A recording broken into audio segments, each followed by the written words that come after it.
এই যে দেখতে পাচ্ছেন আমরা কিন্তু সৌদি প্রবাসী আগে যে হাইলই আবার বিশ্বাস করবেন না এই যে সবারই ধানে যে কাটাকাটি চলতেছে এটা হলো কমলি শাক বাংলাদেশে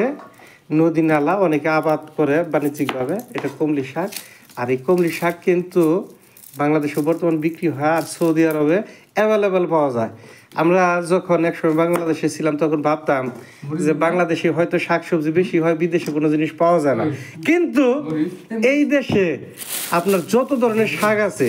লাল শাক পালন শাক বেটটি শাক ঢেকি শাক আপনার বাইট্টা শাক যত ধরনের শাক আছে কমলি হেন্সি সব ধরনের শাকই পাওয়া যায় আর এই যে একাটি কাটতেছে যে একজনের হাতে আর আমার হাতে এখনো খোলা হয়নি এই দুই আটির দাম নিচ্ছে 3 রিয়াল এই দুই আটির দাম নিচ্ছে 3 রিয়াল আর এগুলা রান্না হবে শুটকি মাছ দিয়ে এবং কি অত্যন্ত সুস্বাদু এবং কি মজাদার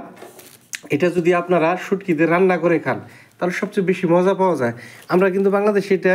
শুধু শাক ভাজি খাওয়াতে অভ্যস্ত অনেকেই আছি আমরা এটাকে মানে রান্না করে খাই না আপনারা এই কমলি শাকটাকে যদি একবার শুটকি মাছ দিয়ে রান্না করেন সাথে দুই একটা আলু দিলেন কিংবা একটা টমেটো দিবেন খাওয়ার পরে যদি মজা না লাগে শাকের দাম আমি দিব শুধু আপনারা বিকাশ নাম্বার দেবেন আমি চ্যালেঞ্জ করলাম এত সুস্বাদু হবে ইনশাআল্লাহ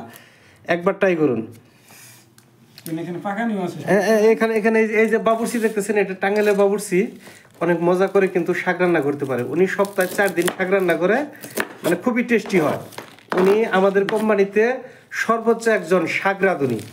খুবই টেস্টি হয় শাক আর কই তোমার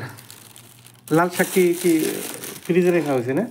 আচ্ছা লাল শাকও কিন্তু আছে সেটা রান্না হবে আগামীকাল কারণ বিদেশের বাড়িতে থাকলে একটু শাক সবজি বেশি না খেলে কিন্তু সমস্যা কারণ প্রবাসীরা মানে সবচেয়ে বেশি পরিশ্রমী এবং কি সারাক্ষণই পরিশ্রমের মধ্যে থাকে এর কারণে কিন্তু শাক সবজিটা আমাদের বেশি খেতে হয় তবে যা হোক